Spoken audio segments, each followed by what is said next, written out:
feel like a lot of the stuff that we're talking about is imperative. And maybe conversations that people aren't having with each other. So yeah. Yeah. Yeah, I think it's really cool. I think it's really important work. I think it's kind of groundwork breaking. I mean, not that I don't think other people are doing it, but I don't think there's enough people occupying this space. I think we're on to something that is so cool, you know? Yeah. Yeah. Yeah. And you're right. I think a lot of conversations have to be had in secret because of the fear and lack of safety around what you can and can't express. Mm. So, yeah, because I know behind the scenes, like in religion, not that anybody really talked about their sex life because that was a no-no. You just don't talk about anything. But I did have like some other friends that would, kind of open up a little bit and we would share stuff. And other than that, it's like who is comfortable enough to have these conversations? Like there was this one woman who was Mormon who was getting married, and because I know I talked to you last week about how Mormons wear special undergarments, white undergarments. That is too bizarre. It is, it totally is, and that is something that we should get into a lot more one of these days. That When we that start the Mormon requires group. Yeah. that requires a lot of unpacking. Wow. But this woman asked another Mormon friend who was like we were mutual friends. So this other woman asked like our mutual friend, um, am I supposed to wear my lingerie over my garments? And I was like, oh hell fucking no. No, Why the fuck not? Wouldn't that be hysterical though? Like, right. make a Oh my statement, god. right? Come on, make a statement. Like, this is bullshit, you know? If you want to Like, let cause, everybody know that you have to wear this crap, you know? you know what? That actually might have been really empowering. Like had, Yeah. from the Yeah, you know? perspective that you and I are talking about right now, that would be hilarious. And then it's just like, yeah, do you want to be, and then you're like forever turning off, your Well, spouse. here's the other thing. Do you want your fucking wife to be dressed like a goddamn mummy, or do you want her to be like dressed like a Victoria's Secret model? What do you want from your wife, for Christ's sake, you know? Exactly. And it's like, even you can tell me what you want from me, but it doesn't mean that I will give it to you. And it doesn't mean that I will, like, yeah. But again, it's like they don't have a choice within the religion. And so it's just like, no, this is why. Yeah. Yeah. So I've been a little angry this week, pulling out a lot of frustration. And I'm like, Understandably but so. yeah. And at the same Understandably so. But, oh my God. But I think it's great that we keep doing this and we keep showing up for ourselves because it's easy to pull back and hide in our shell when Hmm. scary stuff like this comes up. I mean, I know for me, it's like shame is, I mean, it's diminishing the more that I'm working with it, but it's still there and it's still like a pretty active and loud voice. For And so sure. it's, yeah, checking in with it. And I was actually doing some research on it yesterday. Oh, but that's a whole nother thing. I want to talk to you about this money aspect though. Yeah, let's talk about this money aspect Okay. because this fascinates me. Money is Okay. yeah. Yeah. So Ken Honda's course, Money EQ is all about the emotional intelligence behind money. So it does look at the beliefs that we have around money, the emotions, also like any past wounding that we may have had, whether past traumas or core wounding and stuff like. Also, just looking at your ancestry and lineage too, because some of this energy and beliefs and emotions that you're carrying around are from past experiences and they're not necessarily your own. Um, so he has this exercise where you talk to your money and let it talk to you. And it might be mad, it might be neutral, it might be angry at you for how you're using it or misusing it. And in the past, I have always found money to be very masculine because it's power and control. Hmm. It's it can be manipulation. Um, like it feels very harsh. There's a Mm, harshness to it. mm, And maybe it's because of the sensitivities I have within myself to where anything that feels oppressive, I'm just like, fuck mm, you. And money can mm, feel oppressive because of the beliefs that we have around it and the experiences that we've had. mm-hmm. Um, and so the last few days, like I well, and I've kind of had this thought for a while because um we talk about, well, why do we want to make money? Well, yeah, for a lot of reasons. And I think the root of it for me was so that I can help other people. If I have the money to help other people, I want to do that because sometimes there are going to be situations where they need something more than I do. Mm-hmm. And lately, the ways to intentionally give. So it's almost like a nurtured action, whereas money Mm. itself with the masculine is just action. Like you're doing something, you're paying something. It feels just very harsh. Whereas like if with the intention of money being to um help people for their highest and greatest good, no matter where it's spread, it's like I just want this love and magic, being used wherever, and I want it to help the next person that receives it. Um, Mm. And so even so thinking about how in the past I would, I had to donate. I was told it was not a donation, it was a requirement that I had to pay 10% of all of my earnings to the Mormon church. Right. And that's a whole nother issue. That's So not it's always uncommon in religions, though, that tithing business, yeah. always And 10%. And it's like, that seems outrageous. Like, I would never give my money to some fucking church, but that's me, it is because they never Yeah. use the money for what they say they're going to. There's so many illegal and unethical things that they are doing with that and Wow, sitting on really? Mm. everybody's money and then deciding who gets to benefit from it and who doesn't. And let me just tell you, I was in the poverty growing up and we were shamed and shit on for having so many kids, yet the religion Yeah, but perpetuates isn't that the that. point of the religion? Right? Exactly. And I'm Yeah. like, why are you Propagate more telling people Mormons? to do this if you can't support them and you are unwilling to help them out? Yeah, and now you're supposed to be giving money to the church. It's like, what the hell? Yeah. So But leaving Mormonism, like I was so angry because I was mm, like, here I am giving money to something that I thought was actually of value and worth something. And now I find it's a complete crock of shit and it's brainwashing people and all this other stuff. No, I'm not doing this anymore. And yet I still felt guilty that I wasn't giving money after leaving. mm. And so I said, you know what? Fuck this. I am going to find an organization that is very near and dear to me, and I will donate money to them. How about that? And my husband's Hmm. like, okay, that's a better option if you really feel like you need to donate. So, do you know what is uh, Margaret Haskerty or Mark? She plays Olivia Benson in uh, Law and Order SVU. Hmm. Anyway, so she created this foundation. It's called the Joyful Heart Foundation, Hmm. and it's meant to help provide resources to help all the backlog of rape kits get Oh, processed. wow.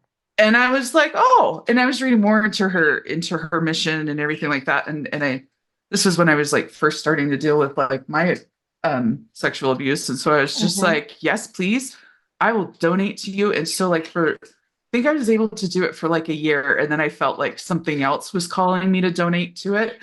But Hmm. it's giving people a choice and letting them decide what they want to do with their money if they Hmm. want to. Um, you know how sometimes people will, like in Starbucks, they'll pay for the person behind them. Right. And then it's like, oh, well, then you're expected to pay for the person behind you. And it goes on and on and on and on.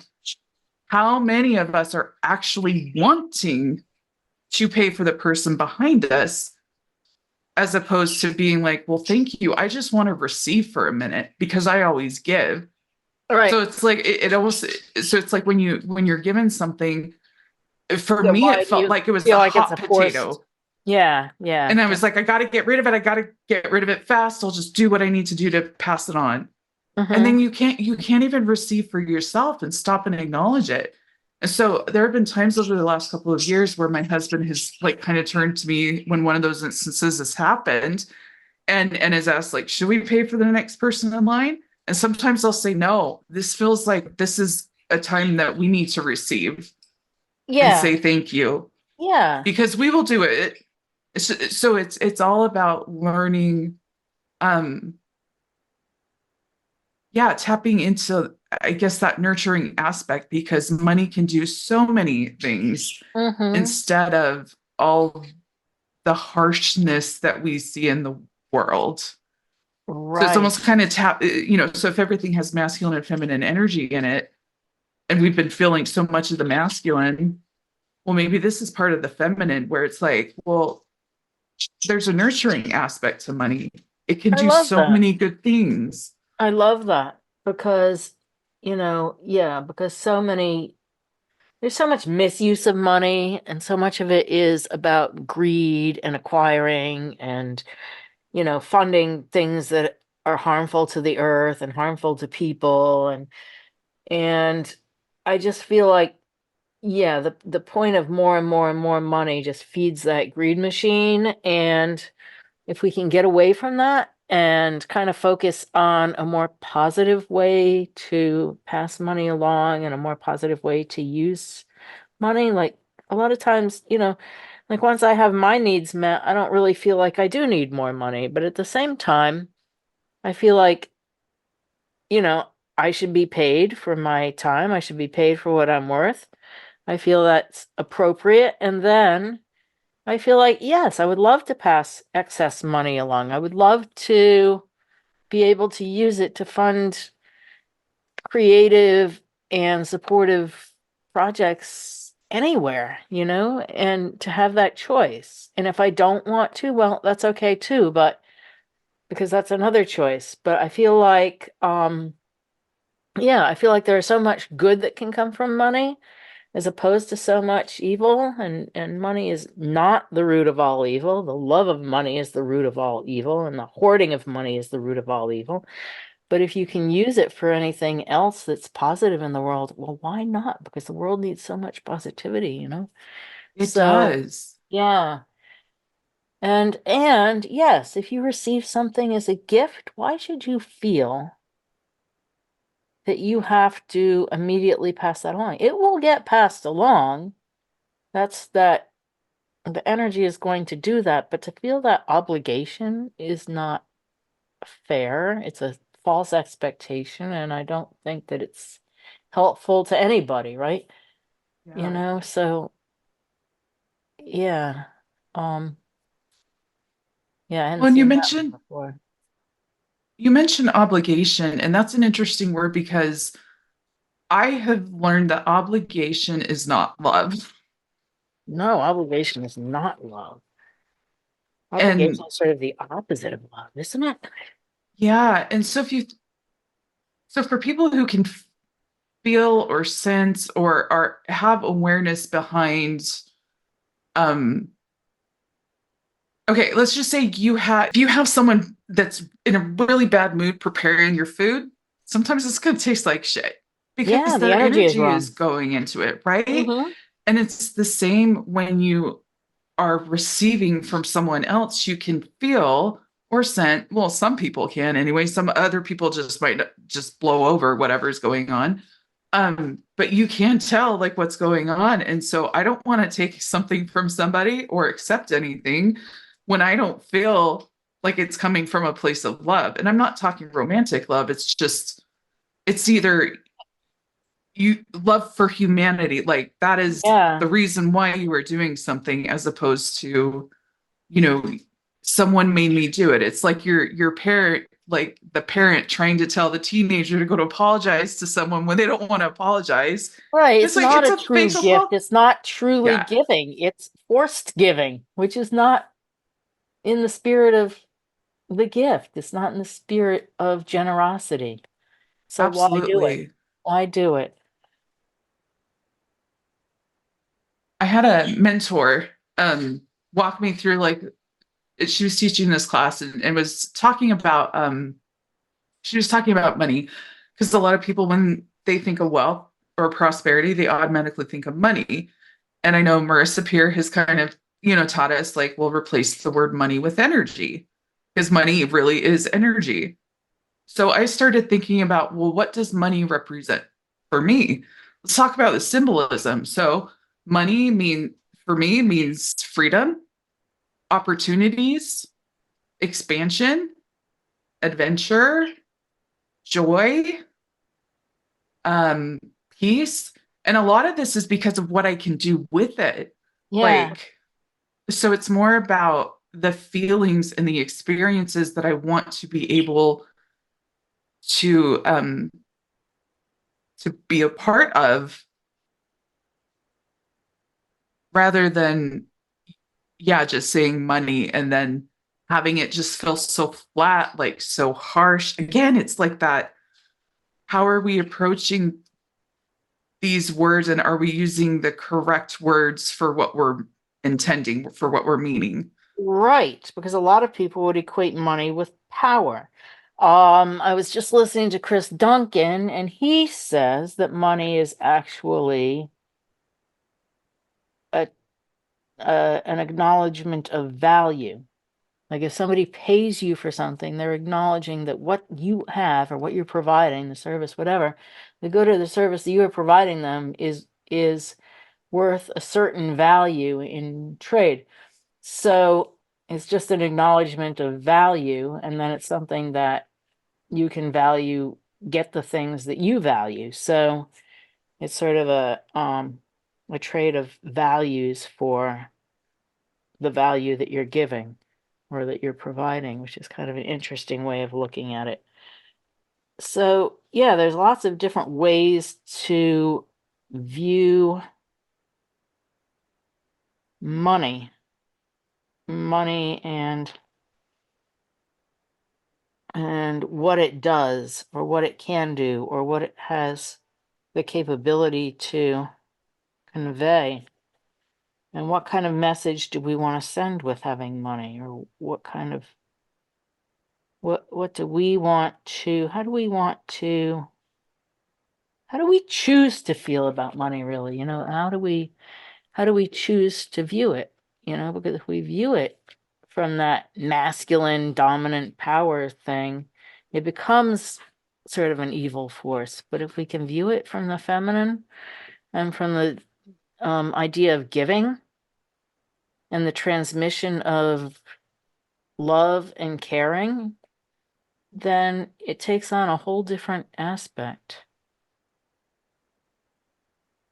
It completely does.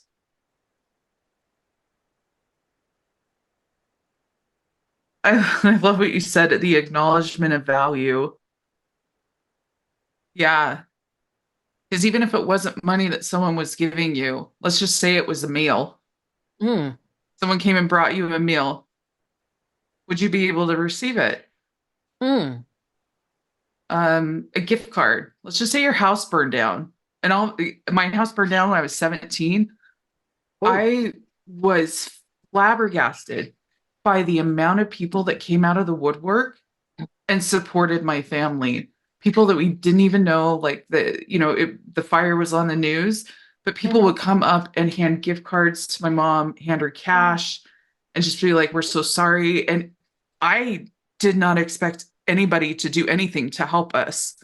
And so just to be able to know that at least my mom was willing to receive, and thank goodness for that, because there Mhm. were times in my life where my dad would be the one, oh, okay, Ken Honda's lesson today. It was like, where are the money blocks coming from? And I'm like, oh my God, it came from my dad because it was like a source of pride for him.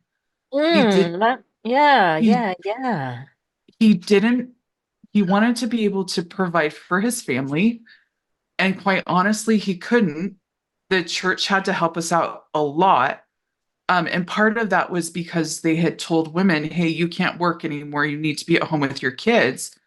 And so my mom had been working, not full time, I don't think, but she had been working up until I was born. And then she got told like, hey, no, you can't work. You have to be at home with the kids. So I think, that caused damage to her too. And so she sees that she needs to provide for the family. She's only getting a certain amount of money to work with.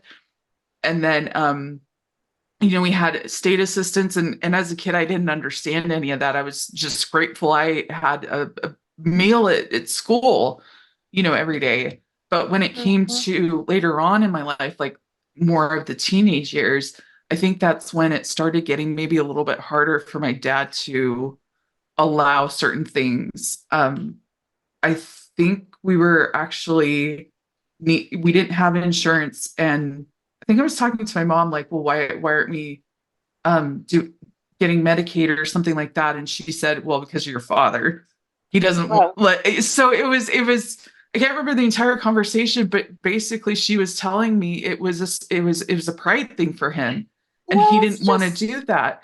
yeah, no, I understand that. And can we back that up a little bit? Yeah. So, what we're talking about here is, like, first of all, we were talking about different ways of giving, giving with obligation and giving from a sense of generosity. Here we're talking about receiving, and we're really talking about the difference of being able to receive with gratitude or receiving as charity or receiving something with pride and it's a source of shame or guilt, that attaches a lot of judgment to it. So it's just like, oh, it puts a whole different spin on the same act, how it is received or how we take it.